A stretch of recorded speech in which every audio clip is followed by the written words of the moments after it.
Today I'm going to talk about ice cream and reveal the 4 types of ice cream that you should definitely avoid eating if you want to optimize your health. Sugar-free ice cream, dairy-free ice cream, and ice creams made with artificial coloring and artificial flavoring. Go ahead. I dare you to find ice creams that don't fall into one of those categories.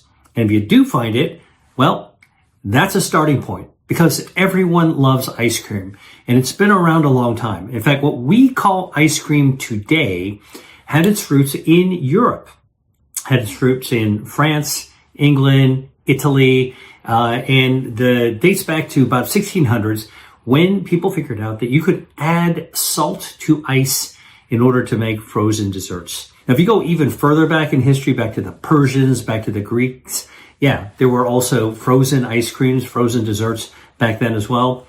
Not much less known about those, but what we call ice cream today really is sort of a product from the 1600s. All right, so we're talking about 300 to 400 years of experience with this delicious frozen dessert, and everybody loves ice cream. Now, I'm not going to give you permission to eat ice cream as a health food, but I'm going to tell you some scientific facts about ice cream that actually might surprise you and might allow you to treat yourself once in a while because, well, maybe you deserve it. Okay, so here is the surprise. In fact, I always thought ice cream is not going to be a healthy dessert for you. Why? Well, because it's made with dairy, which has a lot of saturated fat. It's got added sugar to it. It's got emulsifiers to it. And, you know, when I was growing up, I would go to these ice cream stores that had all these different kinds of flavors in the summertime, and I'd be clamoring for a cone or a cup of the cold sweet stuff, right? Well, most of it was nuclear colored and, you know, really kind of a kaleidoscope of flavors. Of course, every kid wants it, but actually there's some data that surprised me that is beginning to show that perhaps ice cream could actually be beneficial for heart health. Now, where does this data come from? Well, it comes from a clinical study that was done in 2018 as part of a student's doctoral thesis, where the student was looking at data from 2 massive studies, the Nurses' Health Study and the Health Professionals Follow-Up Study. Now, these involve tens and hundreds of thousands of people, and the studies took place following nurses and doctors, male doctors, over about 20 years or so. And what the researcher did was looked at people who were high risk for heart disease to begin with. All right. So he looked at people with diabetes, specifically type 2 diabetes, right? Type 2 diabetes is a metabolic condition, metabolic disease that occurs when you have excess body fat and you have poor insulin sensitivity. So your glucose levels are higher, et cetera, et cetera, et cetera. And so this research sort of just looked at a group of people who already had type 2 diabetes and were at highest risk for heart disease, because we know that diabetes puts you at risk for heart disease. But in this case, the researchers started with people who at the beginning had no heart disease. They had diabetes, they had no heart disease, and then followed their health over time. Okay, remember, this is a 20-year study to see how people were winding up. Did they get heart disease or not? And what were they eating that correlated with their development of getting heart disease or not getting heart disease?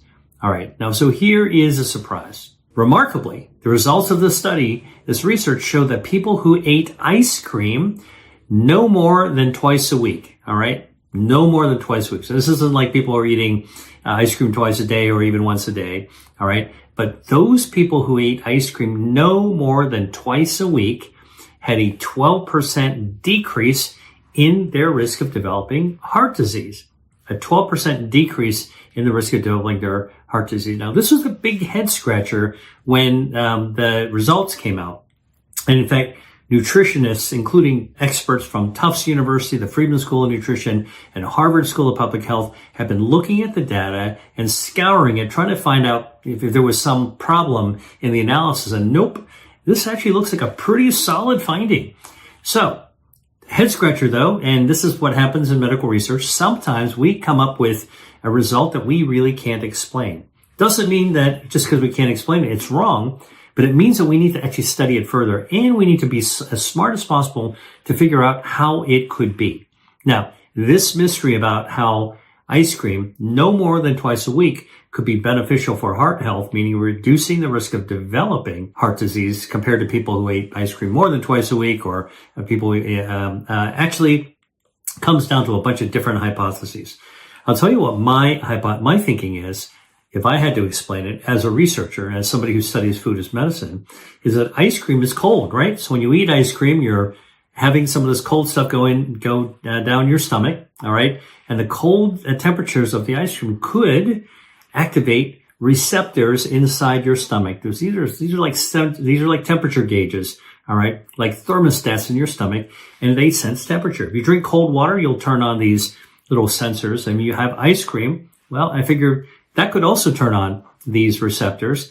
And when these cold receptors are turned on, the consequence is it tells your body, ooh, something really cold is happening deep inside our body.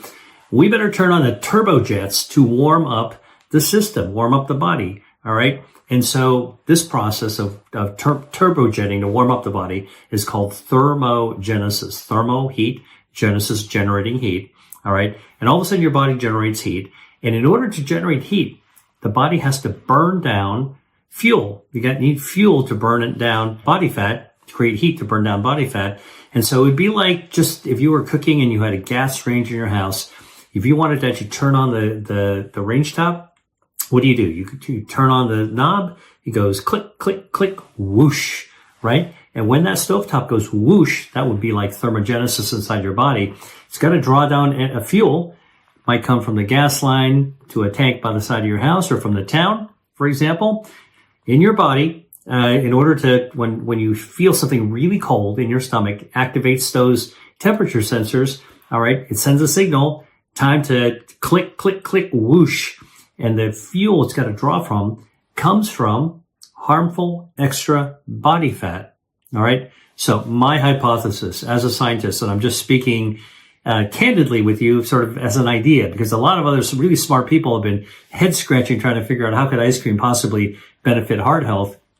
My idea is that the cold temperature fires up your thermostat. You have thermogenesis. It's got to draw down fuel, and it burns down extra harmful body fat, which then lowers inflammation, and it actually can be helpful for lowering the risk of cardiovascular disease. Much more research needs to be done, but that's my hypothesis, and I'm just sharing with you how a scientist thinks about it. Now, a lot of caveats to this. First, if you're going to enjoy ice cream, don't think about it as something that's good for your heart, and so for that reason, don't be eating it all the time. But here are the types of ice cream that you definitely want to avoid if you want to protect your health, all right? First, don't eat sugar-free ice cream. This is becoming increasingly popular. People are looking for diet versions of various types of favorite foods. Well, sugar-free ice cream contains artificial sweeteners. And we're beginning to realize more and more that these artificial sweeteners actually damage or even kill our healthy gut bacteria, our gut microbiome. And your gut microbiome is one of the most precious defenses you have. In fact, I write about the gut microbiome as one of your body's 5 health defense systems. You've got angiogenesis, you've got stem cells, you've got microbiome, you've got your DNA protection, you've got your immunity, and the gut microbiome is one of your health defenses. So you don't want to mess that up, all right? Sugar-free ice cream with artificial sweeteners messes up your gut microbiome. When you mess up your gut microbiome, all right, inflammation goes up in your body, your lipid control starts to go haywire, so metabolically you're less healthy. And because your gut is connected to your brain, it can even affect your mood, which you don't want to actually do. All right, so the first type of ice cream to avoid is the kind of ice cream, sugar-free ice cream. Second type of ice cream to avoid is dairy-free ice cream. Now, I know dairy-free, fat-free, a lot of people actually are going for this because it sounds healthier, right? Wrong. And here's why. Dairy-free ice cream is packed with emulsifiers. Now, an emulsifier is really a chemical added by a food manufacturer in order to be able to create the texture, it's called mouthfeel, that makes it similar to the real deal, the full-fat ice cream, full dairy ice cream. If you want to make it a low-fat, dairy-free ice cream taste like dairy ice cream, you got to add these thickeners to it that actually create that same familiar texture of ice cream in your mouth. Guess what? Emulsifiers, carrageenan, polysorbate 80, other types of emulsifiers are now also being discovered to harm your gut microbiome. All right? Harm your gut microbiome, inflammation goes up, your immune system actually goes down, your lipid metabolism goes haywire, and that gut-brain connection starts to be problematic, and so might affect your mood. All right? So avoid sugar-free ice cream, avoid dairy-free ice cream, and then comes a couple of, I consider them no-brainers, but I'm going to say them anyway because it's actually pretty hard to avoid. All right, third ice cream to avoid. Don't eat ice creams with bright artificial colors. All right, these are colors that don't naturally exist in nature. If you see an ice cream, you know, you're peering over the counter and you're looking at what kind of ice cream you want, and there's one that's bright blue, pretty much guarantee you that's artificial coloring. If you see one's bright orange, probably artificial coloring. If you see rainbow, all right, probably artificial coloring. You don't want to have artificial coloring. Those are synthetic chemicals that can actually affect your gut microbiome.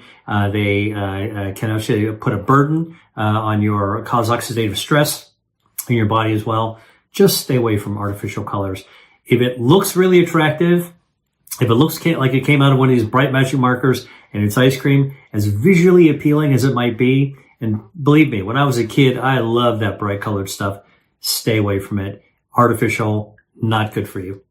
All right, check this out. I've got a guide on the foods to naturally balance hormones for women.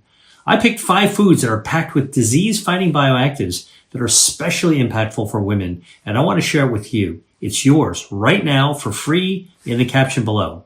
All you have to do is click on the link below the video.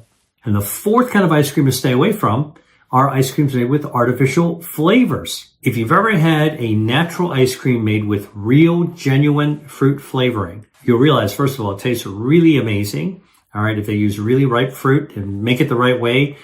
Sometimes it's called artisanal ice cream. It's super expensive. Most people don't want to afford to buy that kind of a thing. But that's going to be a little bit healthier than the one that actually tastes like ultra watermelon, ultra pineapple. You know, these flavors that like make your mouth explode with delight because it tastes so much like the fruit. Grape, you know, look, it takes a lot of super intense grapes in order to be able to create that, you know, Concord grape jelly-like flavor. That's going to be artificial. All right. Fruity flavor, as I call them, but they actually taste too intense. Usually artificial fake fruit flavoring, not the real fruit itself. And that's not going to be good for you because those artificial flavorings are synthetic chemicals that you don't want to be introducing in your body. All right. That is something you definitely want to avoid.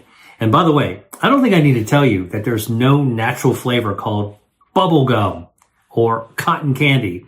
All right. And that bright pink you might see or bright blue you might see with the bubble gum or cotton candy, not natural coloring either. All right. So those are the 4 ice creams you want to actually avoid. Avoid sugar-free ice cream, avoid dairy-free ice cream, avoid ice cream with artificial, nuclear, bright, brilliant colors, and avoid ice creams that are made with artificial flavoring. These like super tasting flavors, they do taste great. All manufactured, engineered to make you love the flavor, not healthy for you. Okay, so here's a few other tips for health if you want to enjoy ice cream. First, you might want to consider swapping the ice cream for sorbet. Sorbet is more often made with real fruit.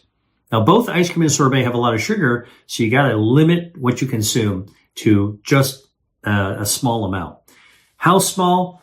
Look, if I were your health coach and I would give you permission to eat one, I would say, look, if you want to be healthy, you want to cut that out. But if you have to have one, I'm one of those like coaches that says life is for the living. So every now and then it's okay to treat yourself.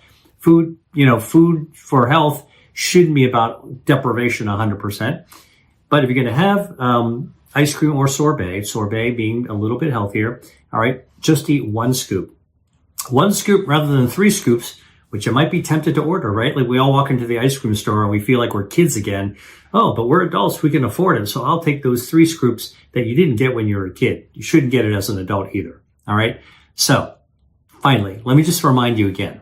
Ice cream is made with added sugar, so it should stay a treat, a rare treat, not a regular staple. And don't order the ice cream sundae. You know, that dish that's got 3 scoops of ice cream and a banana and chocolate and all this other stuff piled on top of it. Just get 1 scoop of your favorite. All right. A cup or a cone is fine, but skip the whipped cream, skip the sprinkles or the jimmies that they call them, or if you're in the United Kingdom, they call them hundreds of thousands. Skip that and skip the caramel sauce as well. All right. Less is better when it comes to ice cream, and natural is going to be the best. And even that, you want to cut down or cut out. Keep ice cream a treat. You got it? And just remember, loaded with dairy fat, added sugar, and emulsifiers. Any kind of ice cream has some emulsifiers. And this can actually harm your gut microbiome. But if you are going to eat ice cream, do it only every now and then. Avoid dairy-free, sugar-free, artificial flavoring, artificial coloring. I'm often asked a number of questions by viewers just like you in the comments below. So I thought I'd answer some of them here. So here's the first one. What are some of the healthier desserts people should opt to eat instead of ice cream for better health? Well, my answer is that they should try to go Asian and eat some seasonal fruit. Now, if you actually go to Asia, China, Japan, Vietnam, Thailand, you'll actually be surprised that for dessert, instead of serving pie or cake, oftentimes your gracious host or your friends or family members will serve you a fruit like oranges, one of my favorites. You know, sliced oranges just on a plate, beautiful, after a meal, usually a lovely plant-based meal where meat is actually the side, or you have a little bit of it. It's a kind of a condiment. But here's the thing about oranges. The citric acid, you know, the tanginess of oranges actually cuts the grease or oil from any meal, and it leaves your mouth with a nice, fresh taste. So this is actually one of the secret sauces of a kind of an Asian fruit dessert. And you could do it anywhere, right? I mean, just find some seasonal fruit. Citrus happens to be one of my favorites, but you want to get fruit if you're going to serve it this way when it's actually seasonal and freshest. Now, when it comes to oranges, here's what you get. You get a hit of vitamin C, ascorbic acid, which is anti-inflammatory. So again, instead of, even though you get the sweet, sort of the sweet tooth satisfied, you also get the nutrient-dense benefits of a fruit. And for oranges, that also includes narogenin. It's a bioactive that improves your circulation, also anti-inflammatory. And narogenin also helps to fight harmful body fat. So it's good for your metabolism as well. So instead of a piece of cake or a piece of or a slice of pie, you wind up having oranges that are a little sweet, but it's got a lot of other anti-inflammatory, blood vessel improving, and metabolism improving, fat burning benefits as well. Now, orange slices also have dietary fiber, and dietary fiber is good for our gut microbiome. Gut microbiome, the 39 trillion healthy bacteria that live in our gut. You know, we don't feel them when they're doing really well and are healthy, but they need to be fed. So one of the things that we do is eat prebiotics, and these are polyphenols in our foods, and dietary fiber. Our gut bacteria loves to eat dietary fiber. The more dietary fiber we eat, the happier the gut bacteria are, and they pay us back by producing these metabolites. And these metabolites are, we have their names. We know they're short-chain fatty acids, propionate, acetate, butyrate. You don't have to remember all these details. All you know is that when you actually have an orange, you get all these polyphenols, you get dietary fiber, and the dietary fiber, it means good gut health. Now, good gut health also means good brain health. And so now you get another benefit for having oranges, for example, for dessert. All right. Now, another choice for a summer fruit could be watermelon in the summer. Slices of watermelon on a plate. Also commonly seen in some cultures. I've been had a watermelon as a dessert in places like Italy, hot weather places, or in Asia. Now, what's good about watermelon is that, first of all, it's not heavy, it's light, mostly liquid. All right, good for hydration. The original watermelons, by the way, came from Africa, and they weren't red, they were white, and they weren't sweet. They were really used for hydration, but over the years, they were bred to be red and sweet. And what the redness in watermelons that we see today actually is due to lycopene. Lycopene is a bioactive. It's a carotenoid. And guess what? Lycopene has antioxidant benefits. Lycopene protects your DNA. All right. So that's good for preventing mutations. And lycopene is also good for metabolism because it helps to burn excess harmful body fat. All right. That's all the benefit of watermelon. And it's also got a light, sweet, fresh taste. All right. It's a palate cleanser after a meal. Not heavy. It's very light. It's a great sweet choice to have and not filling at all. Right. After a meal, you don't want to feel bloated and heavy. Sometimes, the regular desserts, when you eat something big and chunky and heavy, it's like tips you over the edge. Not fruit, not watermelon. All right. Another summer choice that I like, again, it's all seasonal, depends on where you live, but a ripe, juicy peach. Love peach. Peaches have chlorogenic acid. That's the bioactive. It's potent anti-inflammatory effects. Or a mango. I love mangoes. Mangoes have dietary fiber. It's kind of stringy, good for the gut microbiome, and it's got mangiferin, which is a natural bioactive that protects your stem cells, and your stem cells inside your body help you heal from the inside out. So these are just some of the desserts that are not cake, not cookies, not pie, all right? And they still are sweet, natural sweets from fruits, but they're very nutrient dense in the sense they give you polyphenols and dietary fiber. So you get not only your sweet tooth tickled, but you also get all this other health benefit, lights up your health defenses, in many cases lights up your metabolism as well. That's what I would actually recommend as an alternative to eating ice cream or some of the other desserts. Really, you can have better choices. All right. Another question is this. For people who enjoy dessert always after dinner time, how bad is that for your health? And how do you break this addiction of wanting to have a treat after dinner? All right. Let me clear up something because I actually like to kind of take out Thor's hammer and bash down myths. First of all, there's nothing wrong with having dessert. Very natural. No big deal. After a meal, if the custom is to have something sweet, that's not a problem. I think sugar gets vilified. Now, too much sugar is actually bad for you, but it's okay. You want to have a little hit of sweetness after dinner, not a problem. The key is deciding what kind of dessert you're going to actually have. All right. You want to get that hit of sweetness, but you also want to have the least amount of harm to your health. And ideally, flip the script on its head and do something good for your health. So obviously, rule number one, the less sugar, the better. So it is, I don't like to use the word like addiction. Most people aren't addicted to dessert, but most people enjoy something sweet. They enjoy a dessert. The less sugar you have, the better it is. Again, I sort of invite people to take a look at other cultures. And that's what I do when I travel to do research. And what I found is that in Japan and China, the desserts, even their cakes and pastries are not that sweet, compared to, like a chocolate cake or, buttercream cake. They're light and fluffy and not so sweet. They don't have anywhere near the amount of sugar you'd actually find in an American or European cake. So, you can actually take a look at some of these Asian baked desserts as an inspiration if you want to do some research online on that and look for recipes and give it a shot. They are not sweet, but they're absolutely delicious. And the key to me is that they're actually very, very light. And you don't want to eat a lot of it anyway, okay? Otherwise, that's calorie overload.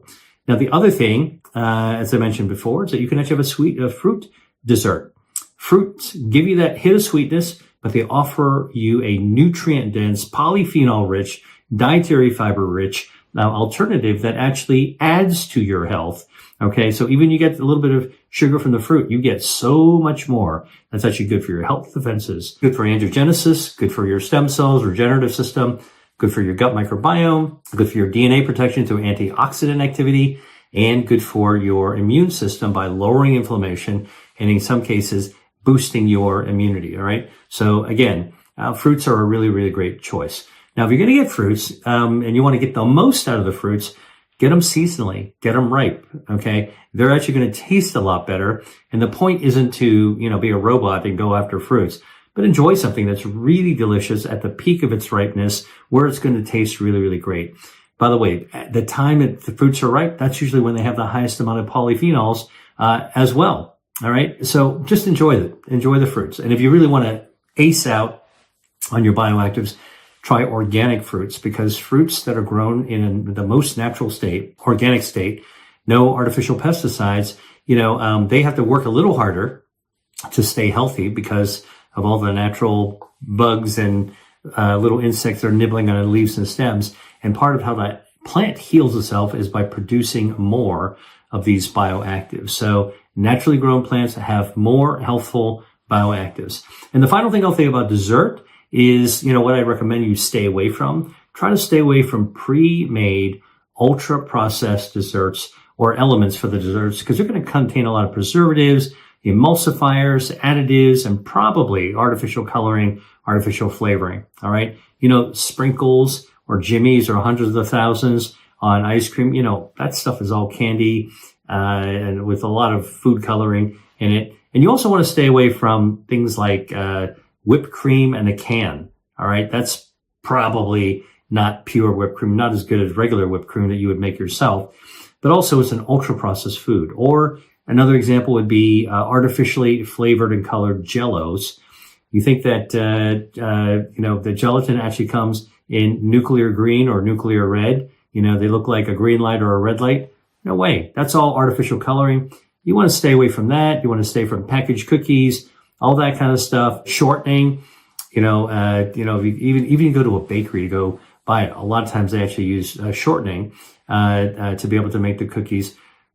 What I would say, I just kind of recommend trying some fruit. All right. And that's really kind of a good option. Oranges, mangoes, pineapple, and you cut them up small. If you want to give people some toothpicks to pick at, that's a great way to actually have a dessert. Next question. What's the best way to break a sugar craving and overcome that sweet addiction? Like I said, it's natural to like sugar, and our brains are wired for it. But our brains are also can also make us crave things to an unhealthy degree. So you want to actually break unhealthy sugar cravings. All right. So here's just a couple of tips that are things to try that might be helpful for you. Number one, if you want to chew some gum, all right, it's been shown that chewing gum actually distracts your brain and kind of veers your attention away from wanting to crave sweets. But if you're going to chew gum, make sure it's not sugar-free gum. I remember when sugar-free gum first came out, it became very, very popular, that healthy gum, right? Actually, it's not that healthy. And the reason is it's now been discovered that artificial sweeteners can damage your gut microbiome, the healthy bacteria in your gut. And you don't want to be damaging your gut microbiome. Your gut microbiome, your healthy gut bacteria helps you lower inflammation, helps to boost your immune system, signals your brain to put you in a good mood, all kinds of, and helps your metabolism, helps control your blood lipids. So you don't want to be messing with your gut microbiome. Sugar-free gum will do that. Just get regular gum. All right. That's fine. Another way to actually get distracted from a sugar craving is to go outside for a walk. Because it's been shown that when you change your environment, if you're starting to crave something, you change it, suddenly your brain, it kind of reboots your brain. Going outside, going for a walk, breaks that brain spell of addiction. It's a distraction. And this time it's a kind of healthy one because it actually breaks you away from something you might otherwise reach for, that you're probably better off not reaching for something that is extra sweet, added sugar.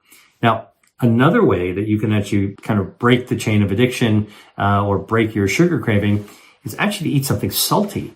Have a little bite of something salty. By eating something salty, you sort of you trick your brain, you rewire your brain to go, oh, all right, well, I guess we can't eat sugar. Let's eat some salt. And that can actually satisfy a different part of your desire. And then it might derail the sugar craving. All right. So you get your taste buds to experience something the opposite of sweet, salty. That's a little trick to derail, reboot, what your mind is actually telling you should actually reach for. And then here's the last kind of bit of wisdom I would like to offer you is that if you really, really like sweets, and again, look, we're all human, totally fine to like sweets, like sugar, very natural. Don't deprive yourself. Don't feel like, oh, I can't have it, nothing, I'm in jail, I'm in sugar jail. You know what? Eventually, you're not going to be able to stand it. You're going to do jailbreak and you're going to go after the bag of candy or whatever. All right. So a more reasonable way to approach a natural inclination to eat something sweet is just give yourself a little taste. All right. Moderate, little microscopic taste, small taste, tiny taste, to satisfy, get a little sweet hit, then walk away, back away, go do something else. You got your little taste. Takes a little self-control, a little bit discipline, but you can do it. I'm sure of it. All right. So these are my tips to actually help you combat that sugar craving. Hope you learned something new. Thanks for watching. I'll see you in the next video. Hi there. If you enjoyed watching this video, I know you'll love the next one. Stay here and check it out. And I'll see you there.